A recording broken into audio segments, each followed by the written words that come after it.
네, 이번엔 6인의 마감 전략입니다. 3인씩 나눠서 마감 전략 화면으로 정리해드리고 그중에 한 분 또 연결해보는 시간입니다. 먼저 3인의 마감 전략부터 보시죠. 네, 박동희 전문가입니다. 코스닥의 IT 부품주, 그다음에 중소형주에 대한 비중을 늘리자, 이렇게 또 오늘 비중 확대 전략 계속 유지하고 계십니다. 윤종빈 전문가는 코스닥이 호전되고 있다. IT 부품주가 그 중심에 서 있기 때문에 매수 전략 계속 유지한다. 역시 오늘 또 매수입니다. 김남호 전문가는 거래대금 증가하기 전까지는 낙폭이 과대한 종목들 순환매로 접근을 하자. 네, 순환매. 좋습니다. 이렇게 마감 전략을 보내오셨는데요. IT 부품주에 대한 이야기 또 나오는 것 같습니다. SK증권 플랜즈클럽의 윤종빈 센터장 연결합니다. 안녕하십니까? 네, 안녕하십니까? 네, IT 부품주 어느 쪽 분야일까요? 네, 스마트폰 관련된 그런 부품주들을 생각할 수밖에 없겠습니다. 현재 거래소 시장에서도 삼성전자를 중심으로 한 그 시장 분위기가 강하게 펼쳐지고 있는 상황이고요. 그에 따라서 이제 코스닥 쪽에서도 이쪽 삼성전자와 연관돼 있는 이제 스마트폰 부품주들이 그 대상이 될 수가 있겠는데 그들을 중심으로 한 그 상승 구도가 여전히 이어지고 있고 향후 12월장에서도 꾸준히 그러한 흐름이 유지될 가능성이 상당히 크다라고 이렇게 좀 바라볼 수가 있겠는데요. 일단 오늘 하루 흐름을 놓고 본다면은 거래소 시장의 경우에는 양호한 숨고르기 구간이 진행이 되고 있다라고 이렇게 볼 수가 있겠습니다. 전반적으로 IT 대형주 진영에서는 그다지 힘을 쓰지는 못하고 있습니다. 다만 삼성전자라든지 SK하이닉스, LG 디스플레이 이쪽에서의 그 플러스 흐름이 나타나고 있기는 하되 이 전반적으로 강도 있는 그 양상은 연출되지를 못하고 있기는 하지만요. 지수 자체가 현재 마이너스 4포인트, 5포인트 구간에서 계속 방어가 되고 있다라는 점에서는 상당히 긍정적으로 볼 수가 있습니다. 즉 어제까지 지속적인 어떤 상승 흐름이 연출된 이후에 양호한 숨고르기가 진행이 되고 있다라고 이렇게 보시면 되겠는데 일단 수급적인 측면에서 놓고 볼 때 외국인의 선물 매도세가 현재 2,000계약 이상이 출회가 되고 있습니다. 하지만은 베이시스가 악화되지를 않는 그러한 어떤 이제 상황 속에서 계속 유지가 되고 있기 때문에 현재 프로그램 쪽에서 매수 흐름이 차익, 비차익 양대 구간에서 같이 좀 유입이 되고 있는 상황. 그리고 현물 쪽에서도 외국인이 비차익을 통한 그러한 어떤 프로그램 매수를 꾸준하게 유입을 시켜주고 있습니다.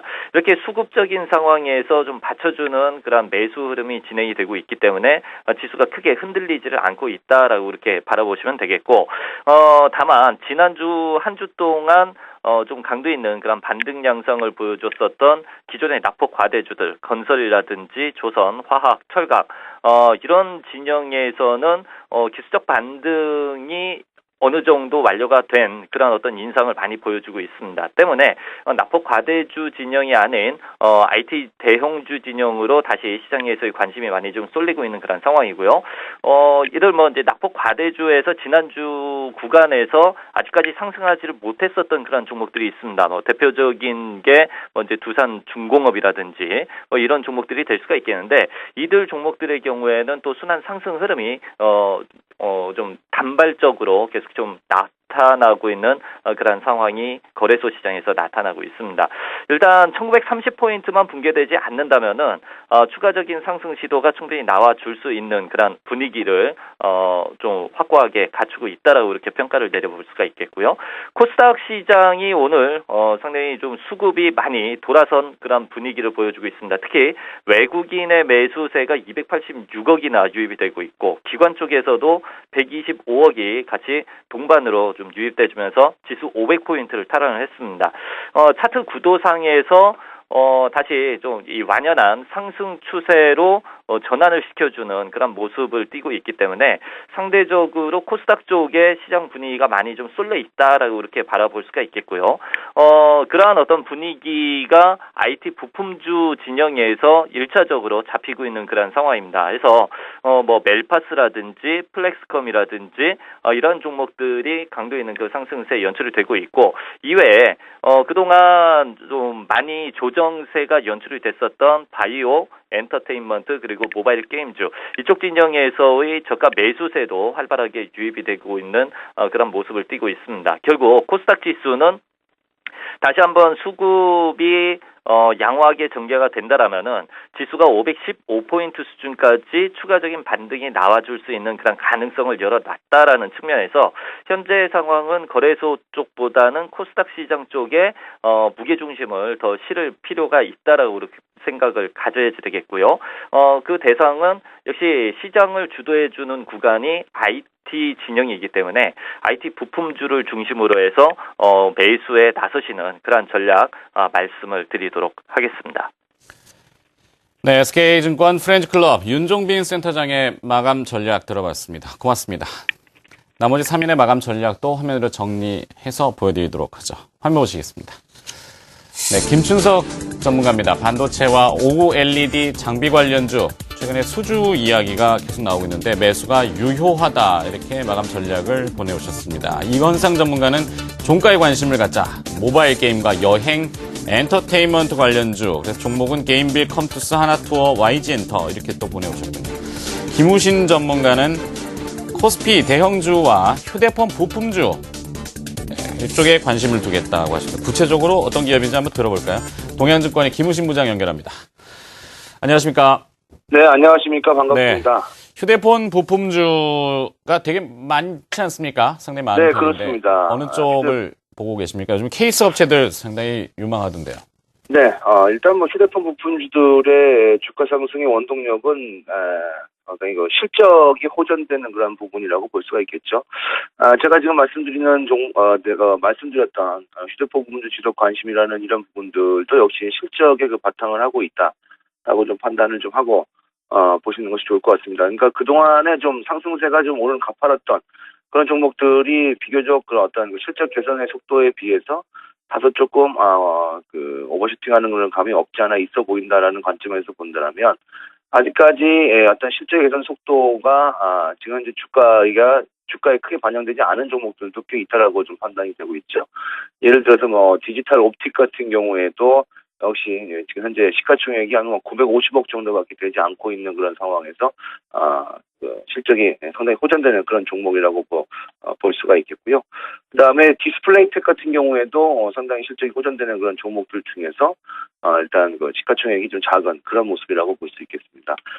디스플레이텍 같은 경우에도 시가총액이 한 1,100억 정도 내외이기 때문에 현재 실적 개선 속도에 비해서 지금 주가가 그만큼 아직 따라가지 않은 그런 부분이라서 오히려 추가 상승에 대한 그런 기대감이 좀 더 높은 그런 부분이 아닌가라는 생각이 좀 들어서 일단은 지금 현재 잘 가고 있는 종목들 플렉스콤이라든지 KH바텍이라든지 이런 종목들도 역시 계속 지속적으로 관심 갖는 부분이고 아직까지 크게 이제 시장에서 부각받지 못하고 있는 디지털 옵틱이라든지 디스플레이텍 같은 종목들도 계속 좀 관심을 받는 그런 전략이 좋지 않겠는가라는 관점에서 코스닥은 제가 휴대폰 부품주에 관심을 갖자라고 말씀을 드렸고요.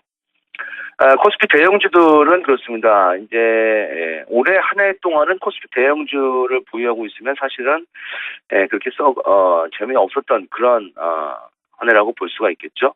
그럼에도 불구하고 제가 이 연말로 다가설수록 코스피 대형주에 대한 관심들을 좀 높이셔야 된다라고 말씀을 드렸던 것은 아마 이제 내년부터 예상이 되고 있는 어떤 유동성 장세에 대한 그런 부분 기대감 또는 선침의 그런 차원이라고 보시면 될 것 같습니다. 지금 당장 움직인다기보다는 내년장을 좀 대비를 해야 될 것 같다라는 말씀인데요. 지금 이제 사실 연말 시장이기 때문에 시장은 모멘텀이 좀 많이 약해져 있죠. 어떤 매니저나 애널리스트들이 교체 또는 이직이 지금 진행이 되고 있는 어떤 그런 시기이기도 하고 또 연말 분위기에서 어떤 지금 이제 좀 특별하게 어떤 모멘텀을 좀 강하게 나타내기도 하기 어려운 그런 부분이기도 하기 때문에 사실은 좀 모멘텀은 좀 약간 좀 부족한 시기입니다. 거기다가 다음 주에 이제 다다음 주죠. 선거까지 있기 때문에 선거 전까지는 쉽지 않은 그런 흐름들이 좀 이어질 가능성이 좀 높아 보이는데 어쨌든 이러한 부분들이 다 지나가고 나면 결국은 시장은 또 새로운 활로를 모색할 가능성이 매우 높지 않는가라고 보고 있습니다. 그래서 내년장에 만약에 올해 풀린 또 엄청난 글로벌 유동성이 주식시장으로 유입된다면 현저하게 저평가되어 있는 코스피 대형주들의 흐름들은 충분히 어떤 가격 메리트를 갖고 움직일 가능성이 높지 않겠는가라는 관점입니다. 따라서 코스피 대형주는 코스피와 코스닥의 최근의 시소 장세, 코스피가 하루 오르고 또 코스닥이 하루 오르고 하는 이런 시소 장세 속에서 어떤 그 투자의 어떤 나침판을 찾기 어려우시다면 코스피 대형주 쪽, 뭐 그게 좀 어려우시다면 코덱스 레버리지 지수는 올라간다라는 쪽에 관심을 두시면서 코덱스 레버리지 쪽으로 또 역시 포트폴리오를 좀 구성을 해놓으신다면 연말장과 내년 시장에 대한 그런 충분한 대비가 되지 않겠는가라는 생각에서 제가 그렇게 코스피 대형주와 코스피 휴대폰 부품주들 말씀을 좀 드렸습니다. 알겠습니다. 동양증권 김우신 부장의 마감 전략 들어봤습니다. 고맙습니다. 고맙습니다. 네, 지금까지